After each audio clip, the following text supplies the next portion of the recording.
জীবনের কিছু অধ্যায় এমন হয় যেগুলো আমরা কখনোই লিখতে চাই না, তবুও ভাগ্য যেন জোর করেই সেই পৃষ্ঠাগুলো আমাদের দিয়ে লিখিয়ে নেয়।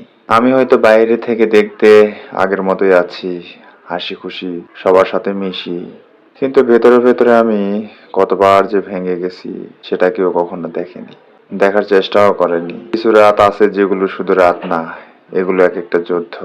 চারপাশে নীরবতা থাকে, কিন্তু মাথার ভেতর হাজারটা চিন্তা, হাজারটা স্মৃতি, হাজারটা অপূর্ণতা একসাথে চিৎকার করতে থাকে। ঘুমাতে চাই কিন্তু ঘুম আসে না, ভুলে যেতে চাই কিন্তু কিছু কিছু স্মৃতি এতটাই গভীর যে চোখ বন্ধ করলেই সব আবার সামনে ভেসে আর। মানুষ বলে সময় সব ঠিক করে দেয়, কিন্তু সময় শুধু শিখিয়ে দেয় কিভাবে কষ্টটা লুকিয়ে রাখতে হয়।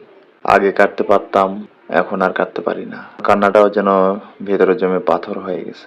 কেউ যদি জিজ্ঞেস করে তুমি কেমন আছো, আমি হেসে বলি ভালোই আছি, অথচ সেই ভালো শব্দটার ভেতরে কতটা ভাঙাচোরা লুকিয়ে আছে সেটা কেউ বোঝে না।